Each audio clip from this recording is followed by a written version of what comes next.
நியூஸ்7 தமிழ், பொறுப்பும் பொது நலமும்.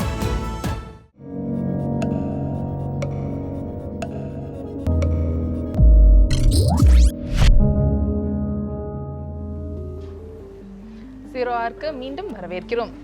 இலங்கையின் வடக்கு மாகாண கவுன்சில் நேற்றைய தினம் மிக முக்கியமான ஒரு தீர்மானத்தை நிறைவேற்றியிருக்கின்றது. இலங்கையில் நடைபெற்றது இனப்படுகொலை, இது தொடர்பாக ஒரு சர்வதேச விசாரணை வேண்டும் என்று அந்த தீர்மானம் வலியுறுத்துகின்றது. இந்த சூழலில் அடுத்த மாதம் ஐநா மனித உரிமை கவுன்சில் கூட்டம் நடைபெற உள்ளது. அந்த கூட்டத்தில் எவ்வாறு நிகழ்வுகள் அமைய இருக்கின்றன என்பது குறித்து பேச இருக்கின்றோம்.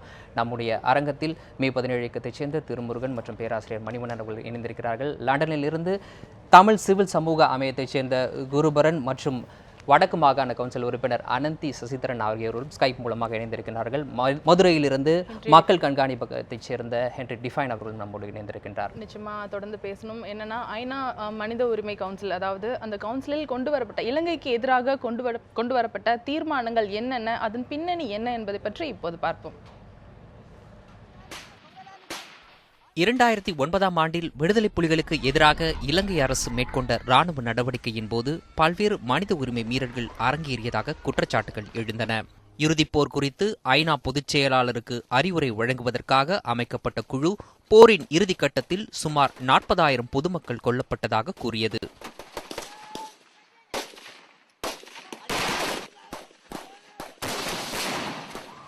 சர்வதேச அளவில் ஏற்பட்ட நெருக்கடிகளை சமாளிப்பதற்காக அப்போதைய ராஜபக்சே அரசு LLRC என்று சுருக்கமாக அழைக்கப்படும் கற்றுக்கொண்ட பாடங்கள் மற்றும் நல்லிணக்க ஆணையக்குழு என்ற ஆணையத்தை உருவாக்கியது.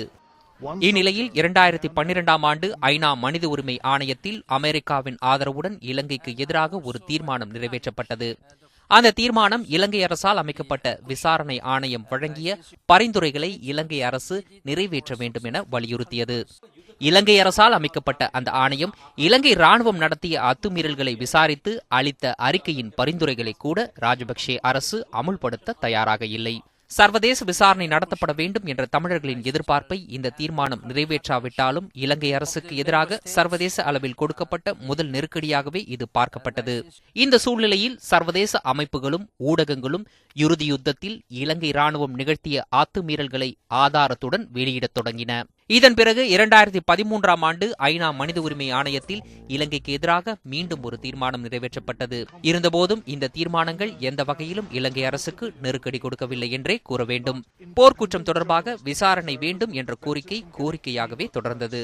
இந்த தீர்மானங்களுக்கு ஆதரவாக இந்தியா தனது வாக்கை பதிவு செய்திருந்தது குறிப்பிடத்தக்கது. இந்த காலகட்டங்களில் அப்போதைய ராஜபக்சே அரசு சீனாவுடன் அதிக நெருக்கம் காட்டி வந்தது. போருக்கு பின்னர் சீனாவின் உதவியுடன் இலங்கையில் பல்வேறு அபிவிருத்தி திட்டங்கள் செயல்படுத்தப்பட்டன. இலங்கை அரசு சீன சார்பு கொள்கையை கொண்டிருப்பதாக சர்வதேச அரசியல் பார்வையாளர்களும் தெரிவித்து வந்தனர்.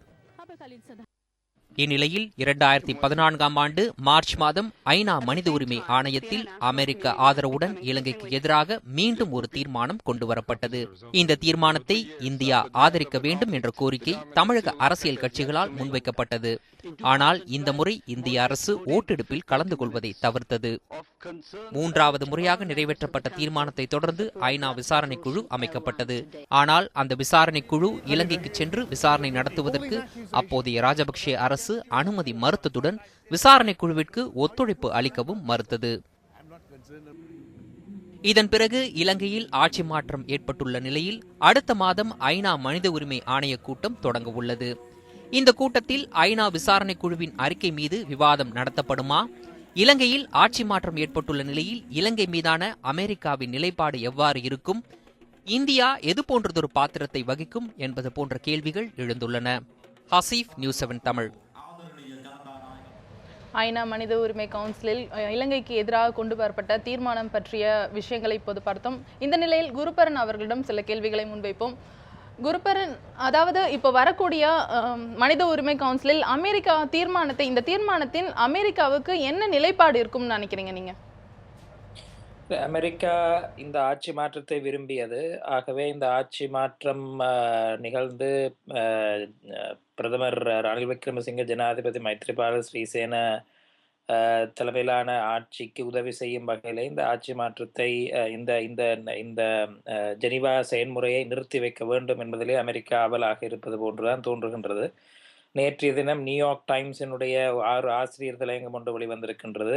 ஒரு குறுகிய காலத்துக்காவது நாங்கள் இந்த ஜெனீவா செயல்முறையை ஒத்திவைக்க வேண்டும், குறிப்பாக அறிக்கை வெளியிடுவதை கூட தாமதப்படுத்த வேண்டும் என்ற வகையிலே நியூயார்க் டைம்ஸ் எடிட்டோரியல் வந்திருக்கின்றது. நியூயார்க் டைம்ஸ் எடிட்டோரியல் உங்களுக்கு தெரியும், கூடுதலாக குறிப்பாக டெமோக்ராட்டிக் பார்ட்டி தலைமையிலான ஜனாதிபதி ஒபாமாவுடைய ஆட்சியோடு நெருக்கமான ஒரு உறவை பேணுகின்ற ஒரு ஒரு ஒரு பத்திரிகை என்ற அளவிலே நாங்கள் அந்த அந்த அந்த கருத்தை நாங்கள் அமெரிக்க அரசாங்கத்தினுடைய கருத்தாக கூட கருதலாம்.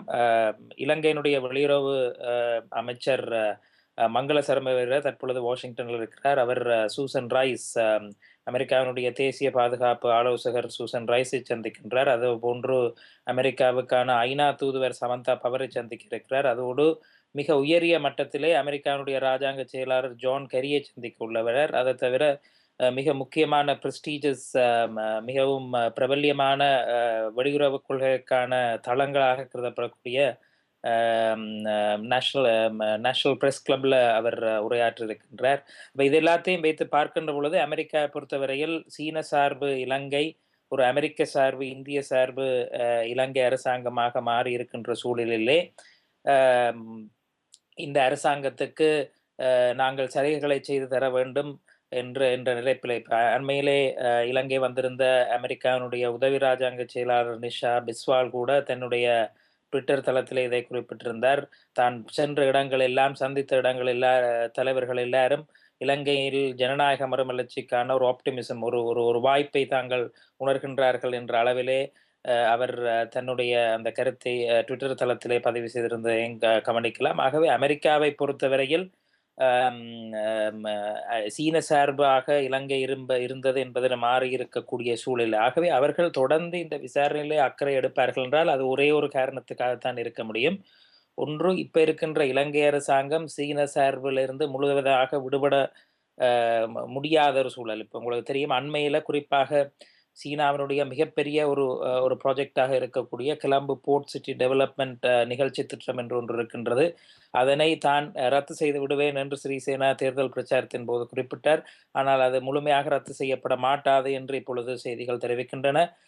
புதிய அரசாங்கம் தாங்கள் சீனாவோடு முற்றுமுழுதாக உறவுகளை துண்டிக்க மாட்டோம், இரண்டு பக்கத்தையுமே சமாளித்து கொண்டு போவோம் என்ற மாதிரியாக இருக்கின்றன. ஆகவே தொடர்ந்து அமெரிக்காவினுடைய பார்வையில் இந்த பூகோள அரசியல் தொடர்பாக தங்களுடைய நலன்களை பேணுவதற்கு இந்த விசாரணை தேவையா இல்லையா என்பதை பொறுத்துத்தான் அவர்களுடைய நடவடிக்கை. இப்போதைக்கு இந்த விசாரணை தொடர்ந்து முன்னேறி செல்வதற்கு அவர்களுக்கு தேவை இருப்பது போல் தெரியவில்லை. குருபரன், தொடர்ந்து இணைப்பில் இருங்கள். ஹென்றி டிஃபைன் அவர்கள் நம்மோடு மீண்டும் இணைந்திருக்கின்றார், அவரிடம் பேசுவோம். ஐயா, மனித உரிமை தளத்தில் செயல்பட்டு கொண்டிருக்கக்கூடிய உங்களிடம் இந்த கேள்வியை முன்வைக்கின்றேன். சர்வதேச அளவில் ஏற்படக்கூடிய மாற்றங்களின் அடிப்படையில் தான் மனித உரிமையும் கூட பார்க்கப்படுகின்றதா, பேணப்படுகின்றதா? அதன் அடிப்படையில் வர இருக்கக்கூடிய ஐநா மனித உரிமை கூட்டத்தில் அமெரிக்காவினுடைய நிலைப்பாட்டில் மாற்றம் இருக்குமா? மனித உரிமை பணியில் இருக்கக்கூடிய ஒரு அவல நிலை பூகோள சூழல்களும் பூகோள அரசியல் சூழல்களும் மட்டும் மனித உரிமை தீர்மானங்களை நிறைவேற்றக்கூடிய ஒரு சூழலை உருவாக்கின்றன. இதுதான் நமக்கு இருக்கக்கூடிய ஒரு சிரமம்.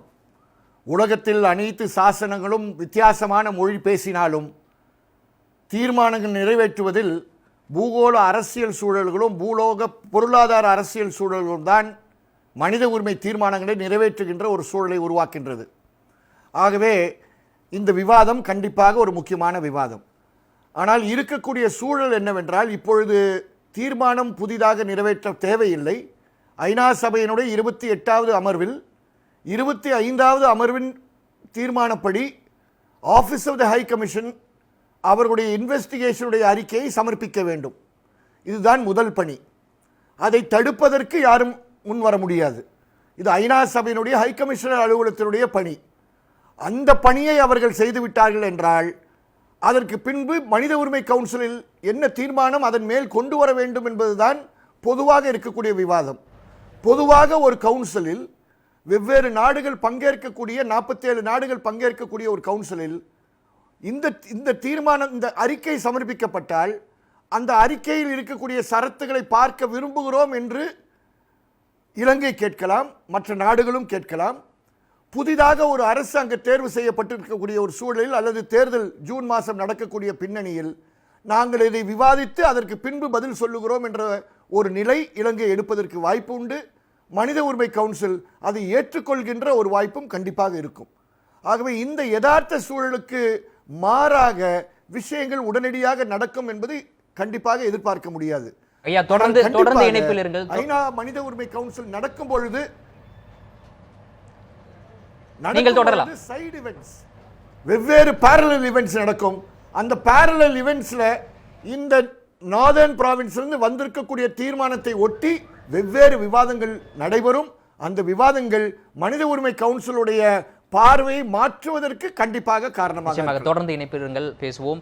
இலங்கையை, அதாவது பூலோக ரீதியில் இலங்கையை முக்கியத்துவம் வாய்ந்த ஒரு நாடாக பார்க்க வேண்டிய தேவை என்ன, அதை விளக்கக்கூடிய ஒரு செய்தி தொகுப்பை இப்போது பார்க்கலாம்.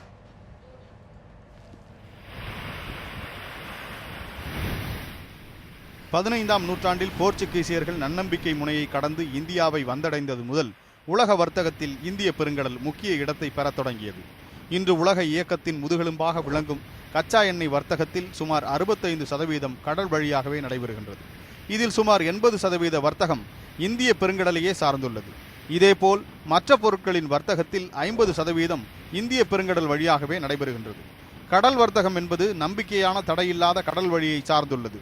இந்த கடல் வழியில் தடை ஏற்படும் பட்சத்தில் அது உலக பொருளாதாரத்தில் மிகப்பெரிய சரிவை ஏற்படுத்தும். இதன் காரணமாகவே கடல்வழி வர்த்தகத்தில் ஈடுபடும் நாடுகள் அந்த வர்த்தக பாதை தொடர்ச்சியாக தடையில்லாததாகவும் அச்சுறுத்தல் இல்லாததாகவும் உறுதி செய்து கொள்ள வேண்டிய தேவை உள்ளது. இந்திய பெருங்கடல் வழியாக நடைபெறும் வர்த்தகத்தில் ஈரான் மற்றும் ஓமான் நாடுகளுக்கு இடையிலான ஹார்முஸ் நீரிணையும் இந்தோனேஷியா மற்றும் மலேசியா நாடுகளுக்கு இடையிலான மலாக்கா நீரிணையும் மிக முக்கியமான வழித்தடமாக அமைகின்றன. இந்த 2 நீரிணைகளில் மட்டும் உலகத்தின் மொத்த கச்சா எண்ணெய் வர்த்தக பயணத்தில் 35% பயணம் நடைபெறுகின்றது. இந்த 2 நீரிணைகளையும் இணைக்கும் முக்கிய புள்ளியில் இலங்கை அமைந்திருப்பதால் இந்திய பெருங்கடல் வர்த்தகத்தில் இலங்கையும் முக்கிய இடத்தை பிடிக்கின்றது. ரமேஷ்குமார், நியூஸ் 7 தமிழ், சென்னை. பூலோக ரீதியாக இலங்கைக்கு இருக்க முக்கியத்துவத்தை குறித்த அந்த செய்தி தொகுப்பை பார்த்தோம். பல்வேறு விஷயங்களை பேசிக் கொண்டிருக்கிறோம். தொடர்ந்து பேசலாம். 0 hour இடைவேளைக்கு பிறகு தொடரும்.